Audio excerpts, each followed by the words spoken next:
কষ্ট করে রে আমার বন্ধু। এই সন্তান যখন কাঁদতে থাকে মা পেরেশান হয়ে যায়, সন্তান যখন শরীরের ভিতরে গরম লেগে যায় মা পেরেশান হয়ে যায়। আমার বন্ধুগণ, সন্তানের শরীরে ঠান্ডা লেগে যায় মা পেরেশান হয়ে যায়। কিন্তু দেখা যায় রে আমার বন্ধুগণ, যখন হায়াতের জিন্দিগির ভিতর মা বাবা আস্তে আস্তে করে বার্ধক্যর দিকে চলে যায়, মা বাবা সন্তানের কাছে চাইরানার মূল্য থাকে না। আজকে আমি পরিষ্কার ভাষায় জানিয়ে দিতে চাই, যারা দুনিয়ার জমিন থেকে ইজ্জতওয়ালা হতে চাও, সম্মানওয়ালা হতে চাও, টাকা পয়সার মালিক হতে চাও, তাম পৃথিবীর ভিতর যেটাই যাইবা আল্লাহ রাব্বুল আলামিন তোমাকে ইজ্জতওয়ালা সম্মানওয়ালা আল্লাহ রাব্বুল আলামিন বানিয়ে দিবেন, যদি তোমার মা এবং বাবার নেক নজর থাকে এবং কি দোয়া থাকে, ঠিক কিনা বলেন?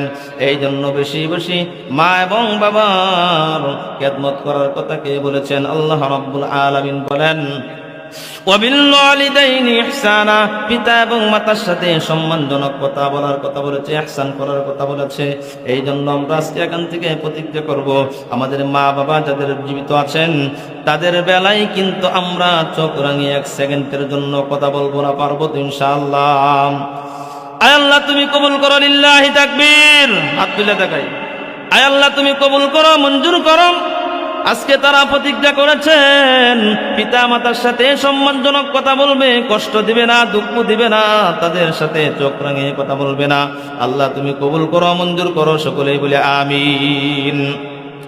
এইটা বলার উদ্দেশ্য হলো আমার বন্ধুগণ, অনেক সাহাবায়ে কেরামের ঘটনা রয়েছে, অনেক সাহাবায়ে কেরামের ঘটনা রয়েছে, আউলিয়া কেরামদের ঘটনা রয়েছে। মা বাবার সাথে অসৎ আচরণ করার কারণে, মহব্বত কম করার কারণে আল্লাহ তাআলা এমন আযাব গজব দিয়ে গ্রেফতার করেছেন।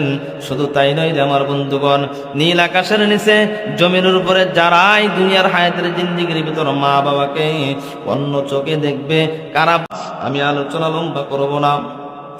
বন্ধুগণ, পবিত্র কুরআনুল কারীম থেকে যে আয়াতে কারিমা আমি তিলাওয়াত করেছি, আল্লাহ রাব্বুল আলামিন বলেন ওয়াকাযা রাব্বুকা আল্লা তা'বুদু ইল্লা ইয়্যাহু ওয়া বিল ওয়ালিদাইনি ইহসানা। আল্লাহ রাব্বুল আলামিন বলেন ওয়াকাযা রাব্বুকা আল্লা তা'বুদু, তামাম দুনিয়ার মানুষ তোমরা ইবাদত করো কার? আল্লাহর ইবাদত করার কথা বলেছে, আল্লাহর গোলামি করার কথা বলেছেন। আর ওয়াবিল ওয়ালিদাইনি ইহসানা, দ্বিতীয় নম্বর পয়েন্ট হলো তোমরা পিতা এবং মাতার সাথে সৎ ব্যবহার করো, ইহসান করো, ভালোবাসো, মহব্বত করো, ঠিক কিনা বলেন?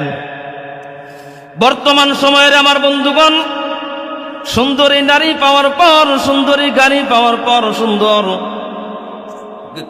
বাড়ি পাওয়ার পর জনম দুঃখিনী মা বাবাকে কিন্তু আমরা ভুলে যাই, ঠিক কিনা বলেন? জনম দুঃখিনী মা বাবাকে ভুলে যায়, জনম দুঃখিনী মা বাবাকে বলে যায় যে মা 10টি মাস গর্ভে ধারণ করে লাতি গুতা দিয়েছি, পায়খানা করে দিয়েছি, প্রস্রাব করে দিয়েছি। শীতের রজনীতে কত কষ্ট করে আমার বন্ধু। এই সন্তান যখন কাঁদতে থাকে মা পেরেশান হয়ে যায়, সন্তান যখন শরীরের ভিতরে গরম লেগে যায় মা পেরেশান হয়ে যায়। আমার বন্ধুগণ, সন্তানের শরীরে ঠান্ডা লেগে যায় মা পেরেশান হয়ে যায়। কিন্তু দেখা যায় রে আমার বন্ধুগণ, যখন হায়াতের জিন্দিগির ভিতর মা বাবা আস্তে আস্তে করে বার্ধক্যর দিকে চলে যায়, মা বাবা সন্তানের কাছে চাইরানার মূল্য থাকে না। আজকে আমি পরিষ্কার ভাষায় জানিয়ে দিতে চাই, যারা দুনিয়ার জমিন থেকে ইজ্জতওয়ালা হতে চাও, সম্মানওয়ালা হতে চাও, টাকা পয়সার মালিক হতে চাও, তাম পৃথিবীর ভিতর যেটাই যাইবা আল্লাহ রাব্বুল আলামিন তোমাকে ইজ্জতওয়ালা সম্মানওয়ালা আল্লাহ রাব্বুল আলামিন বানিয়ে দিবেন, যদি তোমার মা এবং বাবার নেক নজর থাকে এবং কি দোয়া থাকে, ঠিক কিনা বলেন? এই জন্য বেশি বেশি মা এবং বাবার খেদমত করার কথা কে বলেছেন? আল্লাহ রাব্বুল আলামিন বলেন ওয়াবিল ওয়ালিদাইনি ইহসানা, পিতা এবং মাতার সাথে সম্মানজনক কথা বলার কথা বলেছে, ইহসান করার কথা বলেছে। এই জন্য আমরা আজকে এখান থেকে প্রতিজ্ঞা করব, আমাদের মা বাবা যাদের জীবিত আছেন তাদের বেলায় কিন্তু আমরা চোখ রাঙিয়ে এক সেকেন্ডের জন্য কথা বলবো না, পারবো তো ইনশাআল্লাহ? আয় আল্লাহ তুমি কবুল করো, লিল্লাহি তাকবীর। হাত তুলে দেখাই, আয় আল্লাহ তুমি কবুল করো, মঞ্জুর করো। আজকে তারা প্রতিজ্ঞা করেছেন পিতা মাতার সাথে সম্মানজনক কথা বলবে, কষ্ট দিবে না, দুঃখ দিবে না, তাদের সাথে চোখ রাঙিয়ে কথা বলবে না। আল্লাহ তুমি কবুল করো, মঞ্জুর করো, সকলেই বলে আমিন। এইটা বলার উদ্দেশ্য হলো আমার বন্ধুগণ, অনেক সাহাবায়ে কেরামের ঘটনা রয়েছে, অনেক সাহাবায়ে কেরামের ঘটনা রয়েছে, আউলিয়া কেরামদের ঘটনা রয়েছে। মা বাবার সাথে অসৎ আচরণ করার কারণে, মহব্বত কম করার কারণে আল্লাহ তাআলা এমন আযাব গজব দিয়ে গ্রেফতার করেছেন।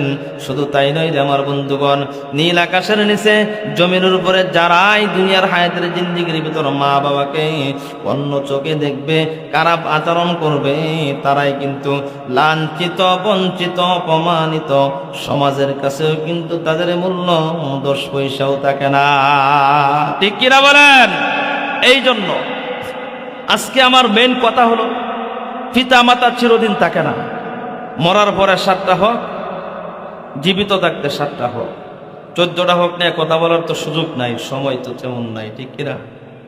তা আমি যেহেতু আমাদের মাহফিলটা মসজিদের উন্নতি কল্পে, ঠিক কিনা, মসজিদের উন্নতি কল্পে, মসজিদের অনেক কাজ বাকি আছে। আপনারা দেখেছেন ইতিমধ্যে আমাদের মসজিদের অনেক কাজ হয়েছে, প্রায় কোটি টাকার উপরে চলে গেছে, এখন অনেক কিছু কাজ বাকি রয়েছে।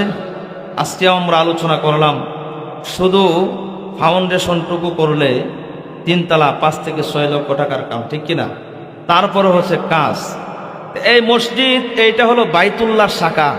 এই মসজিদ কি? লা ইলাহা ইল্লাল্লাহ, লা ইলাহা ইল্লাল্লাহ, মুহাব্বতে লা ইলাহা ইল্লাল্লাহ। এই মসজিদ হলো বাইতুল্লাহর শাখা। বাইতুল্লাহ কাকে বলা হয়? এই মক্কা, ঠিক কিনা? আল্লাহর পয়গম্বর